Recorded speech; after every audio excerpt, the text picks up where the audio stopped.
வணக்கம் நேயர்களே. இந்த இனிய காலை வேளையில் நம் விருந்தினர் நிகழ்ச்சிக்கு உங்களை வரவேற்பதிலே மகிழ்ச்சி. நம்ம ஒவ்வொரு சனிக்கிழமை காலை ஒரு சிறப்பு விருந்தினரை சந்திச்சு வரோம். ஒவ்வொரு துறையிலும் அவர்களுடைய பங்களிப்பை பற்றியும் சமூக வளர்ச்சிக்கான அவர்களுடைய சேவைகளை பற்றியும் தொடர்ந்து நம்ம பார்த்துட்டு வரோம். இன்றைய நிகழ்ச்சியில் நாம் சந்திக்க இருக்கின்ற விருந்தினர் உங்களுக்கு நன்கு அறிமுகமானவர். நம்முடைய புதிகை தொலைக்காட்சியில் மட்டுமல்ல, பல்வேறு ஊடகங்களில் தன்னுடைய பார்வைகளை பொருளாதார ரீதியாக, அரசியல் ரீதியாக மிகப்பெரிய ஆலோசகராக, விமர்சகராக இவரை நம்ம பார்த்துட்டு வரோம். பல சர்வதேச அமைப்புகளுடன் பொருளாதார வல்லுநராக மிக சிறப்பாக பணியாற்றியவர். கல்வி பணியிலும் சமூக பணியிலும் தன்னாலான பங்களிப்பை தொடர்ந்து அளித்து கொண்டிருக்கின்ற ஒரு பண்புள்ள மனிதர். நான் குறிப்பிடுவது வேறு யாருமல்ல, மரியாதைக்குரிய திரு ராமசுப்ரமணியம் அவர்களை. அவருடைய வாழ்வியல் அனுபவங்கள் உங்களுடைய பயனுக்காக இன்றைய நம் விருந்தினர் நிகழ்ச்சியில் வாருங்கள், அவரை சந்திப்போம். சார் வணக்கம். வணக்கம். ரொம்ப மகிழ்ச்சி இன்னைக்கு காலை வேளையில் உங்களை சந்திக்கிறது. எனக்கும் ரொம்ப மகிழ்ச்சி. ரொம்ப பிஸியாக இருக்கிறீங்க. நான் பல்வேறு ஊடகங்களில் இன்னைக்கு உங்களோட குரல் இந்தியாவோட பொருளாதாரத்தை பற்றியும் ஆன்மீகத்தை பற்றியும் இந்த தேசத்தோட வளர்ச்சியை பற்றியும் ரொம்ப தெளிவான கருத்துக்களை வச்சுருக்கீங்க. உங்களோட ஏன்னா நிறைய நேர்களுக்கு தெரிந்திருந்தாலும் உங்களுடைய பின்புலத்தை பற்றி நீங்கள் எங்கே படிச்சிங்க, எங்கே பிறந்தீங்க, எங்கே வளர்ந்தீங்க, அதை பற்றின விஷயங்கள் சொன்னீங்கன்னா நல்லா இருக்குன்னு நினைக்கிறேன். இந்த காலையில் நான் பிறந்தது இந்த சென்னை மாநகரில் தான். ஆனால் ஒரு குடும்ப சூழல் காரணமாக சிதம்பரம் என்கின்ற அற்புதமான ஆன்மீக தலத்திற்கு செல்லுகின்ற வாய்ப்பு கிடைச்சிது. அங்கே என்னுடைய படிப்பு எல்லாமே அங்கே தான். என்னுடைய வாழ்க்கை என்பது கிட்டத்தட்ட 20 வயசு வரைக்கும் அங்கே தான் இருந்தது. ஆனால் சிதம்பரத்தில் நான் ஆறுமுக நாவலர் உயர்நிலைப்பள்ளி அப்படின்னு இருக்குது அங்கே சிதம்பரத்தில். அதுக்கு இன்னும் 150 வருஷம் இப்பொழுது ஆகின்றது. அந்த பள்ளிக்கூடத்தில் தான் படித்தேன். அதற்கு பிறகு அண்ணாமலை பல்கலைக்கழகத்தில் பிகாம் படித்தேன். இப்படி என்னுடைய வாழ்க்கை என்ன துவங்கியது. அதற்கு பிறகு என்னுடைய ப்ரொஃபஷ்னல் கேரியர்னு எடுத்துட்டிங்கன்னா பிகாமுக்கும் பிறகு எம்காம், அதற்கு பிறகு எம்பிஏ என்று சொல்லப்படுகின்ற அந்த படிப்பு, அதற்கு பிறகு fellow member of the institute of company secretaries, அதற்கு பிறகு doctorate in economics, another doctorate in education, அப்புறம் post graduation in labour law, அப்படிங்கிற மாதிரி பல்வேறு வகைகளில் படிச்சிருக்கேன். அதையும் தவிர ஒரு பள்ளிக்கூடம் நடத்துவதை பற்றி முன்பு ஒரு தடவை பேசியிருக்கின்றோம்.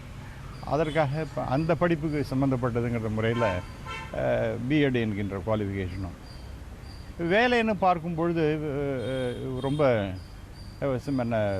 பல துறைகளில் மிகப்பெரிய அளவிற்கு என்னுடைய பொறுப்புகள்லாம் இருந்திருக்கின்றன. அதாவது financial controller and company secretary, senior general manager corporate affairs and company secretary, அப்புறம் ஒரு கம்பெனியுடைய மேனேஜிங் டைரக்டர், ஒரு மிகப்பெரிய கம்பெனியினுடைய பிரசிடென்ட் அண்ட் கம்பெனி செக்ரட்டரி. இப்படி கிட்டத்தட்ட ஒரு 20-25 வருஷத்துக்கு மேலே அந்த வகையினெல்லாம் ஓடி இருக்கு.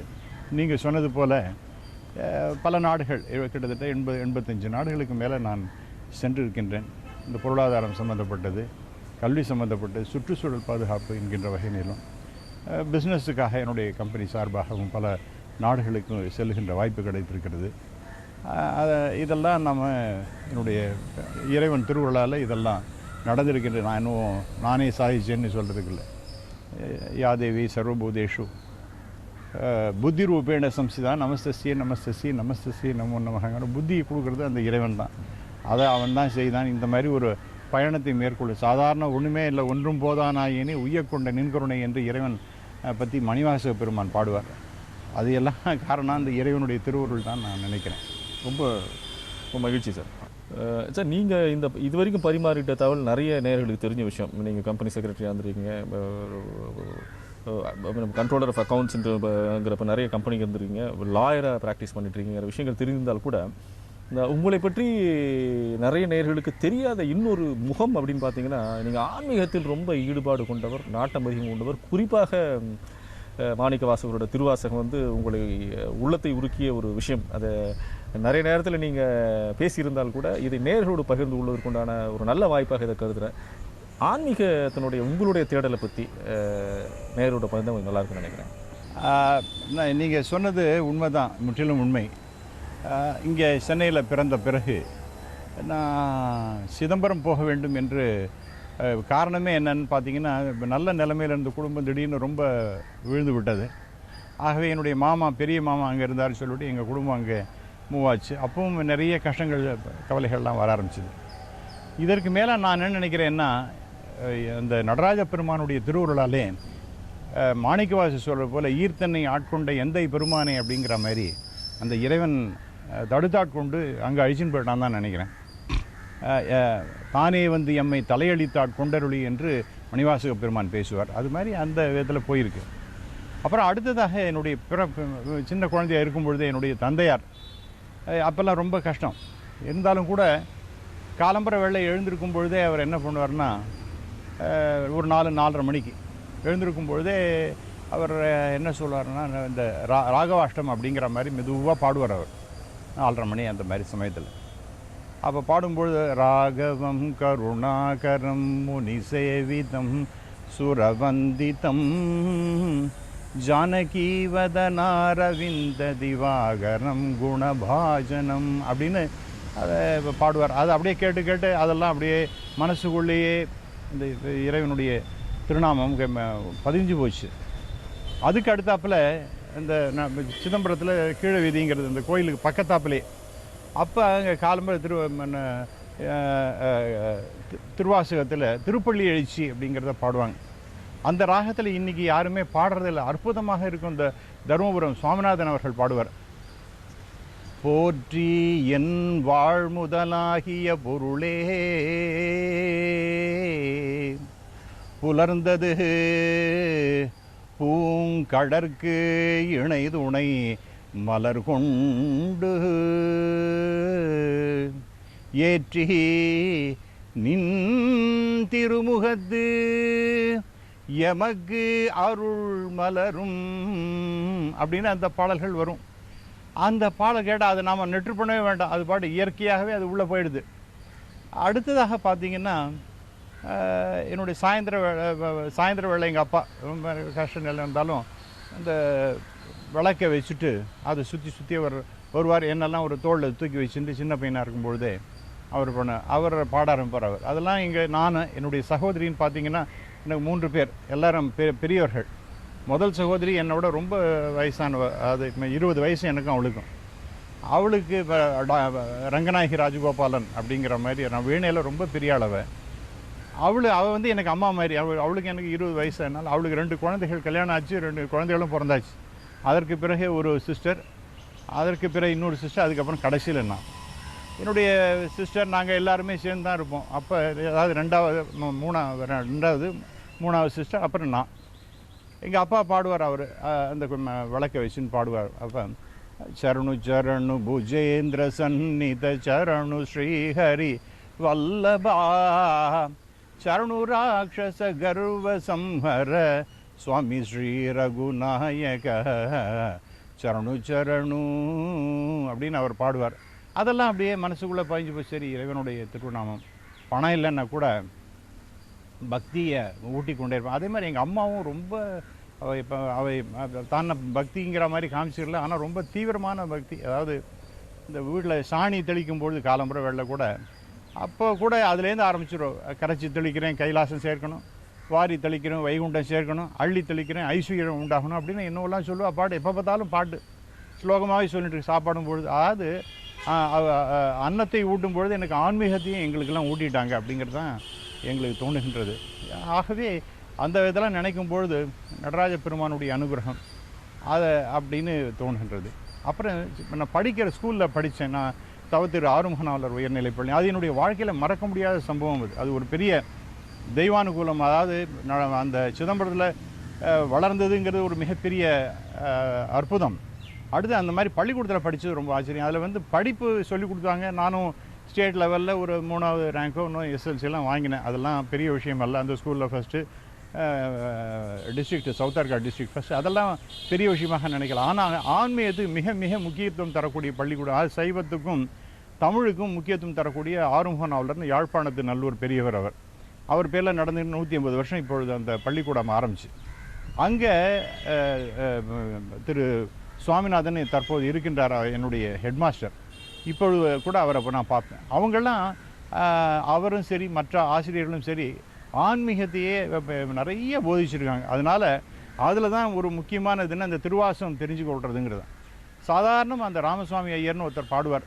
அவர் பாட ஆரம்பித்தார்னா தேவார திருவாசகங்கள் அங்கே நான் தான் கற்றுட்டேன். முற்றாத பால் மதியம் சூடினானை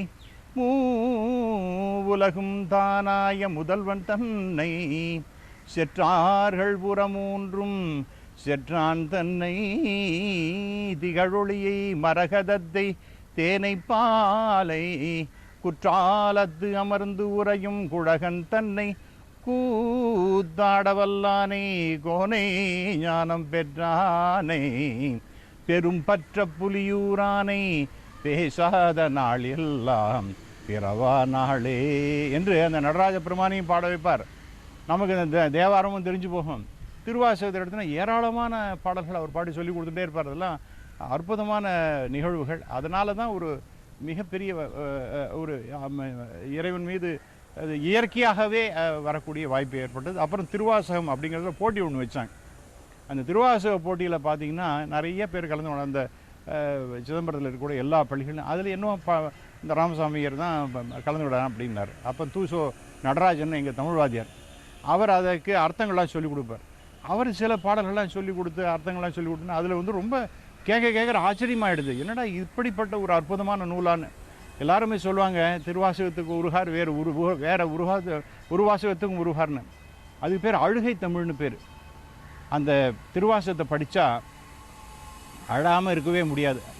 யானே பொய் என் நெஞ்சும் பொய் என் அன்பும் பொய் ஆனால் வினையேன் அழுதால் உனை பெறலாமே தேனே அமுதே கரும்பின் தெளிவே தித்திக்கும் மானே அருளாய் அடியேன் உனை வந்து உருமாறே என்று பாடும்போது அப்படியே மனசெல்லாம் உருகி போயிடும்.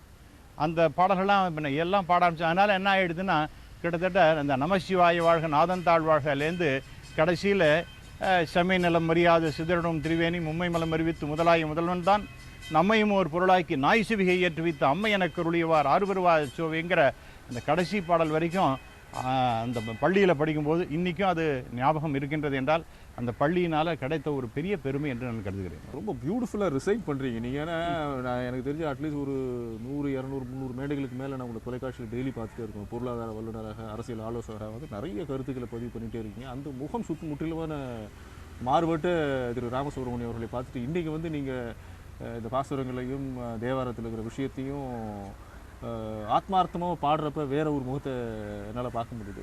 நீங்கள் சிதம்பரத்தை பற்றி நிறைய சொல்லிகிட்டே இருக்கீங்க. சிதம்பரம் வந்து ஒரு பெரிய ரகசியம் உள்ள இடமா கருதுனால் கூட இந்த உங்களுடைய ஆன்மீக அனுபவம் அங்கிருந்து தான் தோணுனதாக சொல்கிறீங்க. நீங்கள் படித்த புத்தகங்களின் மூலமாக ஏற்பட்ட அறிவும் ஞானமுங்கிறது ஒன்று, ஒரு ஆன்மீகமாக பர்சனலாக பெறுறது, தனிப்பட்ட முறையில் பெறுதுங்கிறது இன்னொரு அழகான விஷயம். அந்த மாதிரி ஆன்மீக அனுபவங்கள் உங்களோட வாழ்க்கையில் எது நடைபெற்றதாக சொல்லுங்கள். ஏராளமான அனுபவம். நான் என்னுடைய பேச்சு எல்லாம் ஆரம்பிக்கும் பொழுதுன்னு பார்த்தீங்கன்னா சிறைவான் புனல்தெல்லை சிற்றம்பலத்துள்ளும் என் சிந்தையுள்ளும் உறைவான் அப்படின்னு, அதுவும் மாணிக்க வாசகருடைய வார்த்தைகள் தான். அப்படி தான் நான் பேச ஆரம்பிப்பேன், உரைகின்ற நடராஜ பெருமானேன்னு. அதில் தினந்தோறும் என்ன பண்ணுவேன்னா எங்கள் அப்பாவை பற்றி நான் சொன்னேன். காலம்புற வெள்ள அவர் காஃபி வேணும்பார். அதை நான் கீழே வீதியிலேருந்து மேலே சன்னிதியில் என்னுடைய நண்பர் வீட்டில் பால் வாங்கிட்டு வரணும். இப்படி போகும்போது நான் கரெக்டாக கிளம்புறதுன்னு பார்த்தீங்கன்னா வெறும் 5:50 தான் கிளம்புவேன். நேராக அங்கேருந்து கிளம்பி கோயிலுக்கு வரணும். அங்கே இந்த கொடிமரத்துக்கு கீழே இந்த நடராஜ பெருமானை பார்த்தா ரொம்ப வித்தியாசமாக இருக்கும். என்னடா அது என்று வந்தாய் என்னும் எம்பெருமான் தன் திருக்குறிப்பேன்னு நான் கேட்குற மாதிரி குனித்த புருவும் கொவ்வைச்சு வாயு குமிழ் சிரிப்பும் பனித்த சடையும் பவளம்போர் மேனியல் பால் வெந்நீரும் இனித்தமுடைய எடுத்த பொற்பாதம் காணப்பெற்றால் மனித பிரிவும் வேண்டுவதே இந்த மாநிலத்தேன்னு அப்பர் பெருமான் பாடினது மட்டுமல்லாமல் எனக்கு என்ன தோணுன்னா அவரை பார்த்த உடனே அவரோட என்னோடய ஃப்ரெண்டாகவே இருக்கார். இன்னைக்கும் எனக்கு ஃப்ரெண்டு தான் அவர். அவரோட நான் பேசுவேன். என்னப்பா என்ன நடராஜா நீ எப்படி இருக்க அப்படின்னு நான் அவர் என்ன கேட்குற மாதிரி நான் டெய்லி அங்கே போய் நின்றுடுவேன். அப்படி பார்க்கும்பொழுது நீ இன்றைக்கி என்னென்னா ஆடுறேன், நான் பாட போகிறேன், நீ ஆடணும், நான் பாட வேண்டும், நீ ஆடணும் அப்படிங்கிற மாதிரி சதஞ்சித முதஞ்சித நி குஞ்சித பதம் ஜல ஜல ஜொலித மஞ்சு கடகம் பதஞ்சலி திருக்கஞ்சனமனஞ்சனம சஞ்சல பதஞ்சன பஞ்சநகரம் கதம்பருசிமம்பரவசம்பரமம்புத கதம்பக விடம்பககளம் சிதம்புதிமணிம்புதஹிருதம்புஜ ரவிம்பர சிதம்பர நடம் ஹிருதி பஜ அப்படின்னு நான் பாடுற மாதிரி அவர் ஆடுற மாதிரி இருக்கும். அப்படி அந்த மாதிரி இருக்கும். அப்புறம் சில நேரத்தில் என்னையா நீ இன்றைக்கி அழகாகவே இல்லையா, நீ நன்னாவே இல்லையா, அப்புறம் என்னுடைய பிரச்சனைகள்லாம் ஏதாவது சொல்லி இன்றைக்கி நான் சரியாக படிக்கவே இல்லை, இருந்தாலும் பரிசு எழுதுறேன், நீ பார்த்துக்கியா நீ அப்படிங்கிற மாதிரி. நான் இது என்ன பொய் சொல்கிறேன், அந்த வடலூர் வள்ளல் பெருமான் சொன்னது போல் சத்தியம் சொல்லுகின்றேன். அந்த ஆள்கிட்ட நான் டெய்லி பேசுவேன், நான் அவர் என்கிட்ட பேசுகிற மாதிரி இருக்கு. இந்த மாதிரி ஒரு உணர்வு. அதனால் நான் எங்கே போனாலும் உலகத்தில் எந்த இடத்துல இருந்தாலும் கூட அங்கெல்லாம் நீங்கள் பார்த்தீங்கன்னா அவன் என்னோட கூடவே தோன்றா துணையாக வந்து கொண்டே இருக்கான். எவ்வளோ இடத்துல நான் பார்க்கும்பொழுது கடைசியில் பார்த்து ஏதோ ஒரு விதத்தில் ஒரு உதவி இருக்கும். கஷ்டமான நேரமாக இருக்கும். வெளிநாடுகள்லாம் பல நேரங்களில் இருக்கும் பொழுதெல்லாம் சில பிரச்சனைகள்லாம் செஞ்சு வச்சுருக்கேன். அப்போல்லாம் திடீர்னு பார்த்தா யாரோ ஒருத்தவங்க ஹெல்ப் பண்ணும். அவங்கள கேட்டால் சில பேர் நேரத்தில் பார்க்கும்போது இந்தியனாக இருப்பான், அவனும் பேர் என்னடா நடராஜன்பான். ஆகவே இது என்னடா இந்த ஆள் என்னோட கூடவே வந்துட்டு இருக்கானேன்னு எனக்கு ரொம்ப சந்தோஷமாக இருக்கும். அப்படி இப்போ பார்த்தீங்கன்னா பல நேரங்களில் நான் ஒரு உதாரணத்தை சொல்கிறேன். ஒரு தடவை என்னுடைய எஸ்எஸ்எல்சி பரீட்சை எழுத போகின்றேன். அதுக்கு முன்னாடி எங்கள் ஸ்கூலில் ஒட்டடை அடித்து அதெல்லாம் இந்த விழாக்காக அந்த ஆறுமணாளுடைய குரு பூஜை நடக்கின்றது. அப்போ ஒட்டடெல்லாம் அடிச்சுட்டு இருக்கும்பொழுது என்னுடைய ஹெட்மாஸ்டர் எனக்கு தெரியும் பின்னாடி வந்து நின்றுட்டு என் தோள் மேலே கை வச்சு அப்போ நான் பார்த்துட்டு இருக்கேன். இந்த ரோல் ஆஃப் ஆனர்னு இருக்கும், ஃபஸ்ட் மார்க் வாங்கின ஸ்கூலில் பையனோட பேர்லாம் இருக்கும், மார்க் போட்டிருப்பான். எனக்கே தெரியாமல் என்னோடய பின்னாடி என்னுடைய ஹெட்மாஸ்டர் கையை வச்சு என்னடா சொன்னேன், நீ தான் உன் பேர் வருமா அதில் அடுத்த இந்த வருஷம் 10 நம்ம இதை எஸ்எஸ்எல்சியில் நீங்கள் ஃபஸ்ட் மார்க் ஸ்கூலில் வாங்கிடுவியா, உன் பேர் வருமானு. இப்படி திரும்பி பார்க்குறேன், இந்த கோயிலே ஒரு நடராஜ பெருமானுடைய சிலை இருக்குது. அவரை பார்த்துட்டு சார் இப்போவே என் பேரை எழுதி வச்சுங்க சார், நான் தான் சார் ஸ்கூலில் ஃபஸ்ட்டு அப்படின்னு நான் பாட்டு டபா. அது என்னென்னா தட் பிகேம் பிக் இது ஒரு ஆச்சரியமாக போயிடுது எல்லாருக்கும். என்னடா இப்படி பேசுகிறானேன்னு நினச்சிட்டாங்க. அப்புறம் இது என்னோட வார்த்தையிலடா நான் அப்புறம் வந்து சொல்லிட்டேன், இது நடராஜ பெருமானே இது என்னோட வார்த்தையில் ஒன் டைம் அந்த வார்த்தை அதை நீ காப்பாற்றுறதுங்கிறது உன்னுடைய கடமை அப்படின்னு சொல்லிட்டு இது அப்படின்னு நான் அப்படி சொல்லிட்டேன். அது என்ன ஆச்சுன்னா நான் தான் I became the school first. அதோட இல்லாமல் சவுத் ஆர்காட் டிஸ்ட்ரிக்ட்லேயே நான் தான் ஃபஸ்ட்டு. ஸ்டேட் லெவல்லையும் 3வது ரேங்கோ 4வது எனக்கு சரியாக ஞாபகம் இல்லை. ஸோ இது எதுக்காக சொல்கிறேன்னா அந்த மாதிரி. அப்புறம் பல நேரங்களில் நீங்கள் சொன்னாப்புல இந்த அந்த மாதிரி சமயத்தில் நடக்கும் பொழுதெல்லாம் சில சமயத்தில் சில ஜட்ஜஸ் வந்து ரொம்ப கராராக ரொம்ப கஷ்டமாக இருப்பாங்களோ அப்படிங்கிற மாதிரிலாம் இருக்கும். அந்த சமயத்தில் மனசு உள்ளே சொன்னப்போ நடராஜ பெருமான் நீ வாயா நாவில் சரஸ்வதி நற்றுணையாகன்னு வரா மாரி நீ நமசிவாய்வே வரணும், ஞானமும் கல்வியும் நமசிவாய்வே நான் அறிவிச்சியும் நமசிவாய்வே நான் நவீன்றியத்துமே நமசிவாய்வே நன்னறி காட்டுமே சொல்லிட்டு அவன் நினச்சிப்பேன். நான் என்னையே அறியாமல் எக்ஸலண்ட்டாக வார்த்தைகள்லாம் வந்து விழும். அப்போ I was able to win the cases. So இதெல்லாம் எதுக்கு சொல்கிறேன்னா இது உடம்புலேயே அந்த ஆன்மீக உணர்வுகள். அதோடு இல்லாமல் எங்கள் அப்பா இறந்து போகின்ற நேரத்தில் அவருக்கு என்ன ஆச்சுன்னா என்னுடைய மடியில் நீ அவர் இறக்கணும் அப்படிங்கிற மாதிரி அவர் என்கிட்ட சொல்வார். என்னுடைய தொடையில் அவர் அதே மாதிரி எங்கள் அம்மாவுக்கும் அதே அந்த சமயத்தில் நான் சொல்லுகின்றேன், அப்பா நீ அவரை பார்த்தோன்னே எனக்கு கொஞ்சம் கடைசி நேரம் வர ஆரம்பிச்சுட்டு தான் மாரி நீ உனக்கு நற்கதி கிடைக்க போகிறதுப்பான்னு சொல்லிட்டு அப்போ சொன்னது என்னென்னா அந்த நமசிவாய வாழ்க அப்படின்னு சொல்லிட்டு அந்த முடிச்ச கடைசியில் செல்வர் சிவபுரத்தில் உள்ளார் சிவனடி கீழ் பல்லோரும் ஏற்ற பணிந்துன்னு அந்த வாயில் பாலை விடுறேன் அங்கே கோயிலில் திருமணி அடிக்கின்றது. அவர் போய் செஞ்சார். அவருக்கு ரொம்ப சந்தோஷம். அதாவது அவரை அதுதான் எதிர்பார்த்துட்டே இருந்தார். எனக்கு அவரை செத்து போனது வருத்தத்தை விட இந்த மாதிரி ஒரு இறக்கும் பொழுது இந்த மாதிரி தான் இறக்கணும்னு அவர் சொல்கிறதும் ஒரே பையனா என்னுடைய தொடையில் அவர் இறக்கின்றது, அதுவும் அந்த கடைசியில் நமசிவாயின்னு சொல்லிவிட்டு அவர் நான் சொல்ல அவர் உயிர் பிரிக்கிறது ரொம்ப அதே மாதிரி என்னோடய அம்மாவுக்கு நடந்தது. ஸோ இதெல்லாம் நான் பார்க்கும்பொழுது ஐ திங்க் கனெக்டிவிட்டி ஆமாம் இதோ அதாவது இது இன்னைக்கு இல்லை, இங்கு நம் இல்லங்கள் தோறும் எழுந்தருளி அப்படின்னு மாணிக்கவாசகர் சொல்லுவார். இங்கு நம் இல்லங்கள் தோறும்னா வீடு வீடாக வரதில்லை, இது இல்லம். இந்த நம்ம உடம்பு ஒரு இல்லம். இது எப்போவோ அது தொடர்ந்து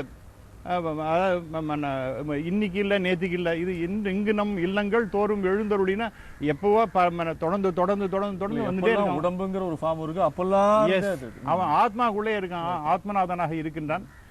அதனால அவனை நான் பிரித்து நான் பார்க்குறதே கிடையாது. அவன் என்னுடைய உள்ளத்திலே இருக்கான் அப்படின்னு சொல்லும்பொழுது முன்னை பழம்பொருளுக்கும் முன்னை பழம்பொருளே என்னோட வந்து அப்படிங்கிற மாதிரிலாம் பார்க்கும்பொழுது ரொம்ப சந்தோஷமாக இருக்கும்.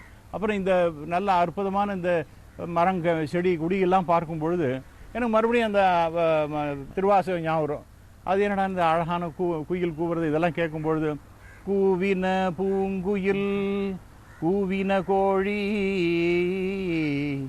குருகுகள் இயம்பின இயம்பின சங்கம்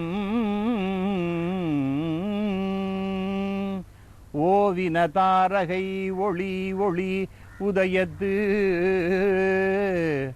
ஒருப்படுகின்றது விருப்போடு நமக்கு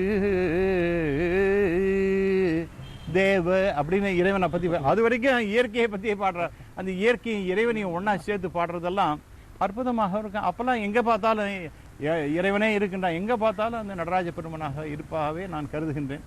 அது மனசில் அவ்வளோ சந்தோஷமாக இருக்கின்றது. இது என்ன பிரிக்க முடியாது. என்னுடைய கடைசி ஆசை என்னன்னு அப்படின்னு நினச்சிங்கன்னா, இறைவனுடைய இதெல்லாம் நான் இன்னும் பெரிய படிப்பு அதெல்லாம் ஒன்றுமே இல்லை நான் என்னுடைய வாழ்க்கையில்.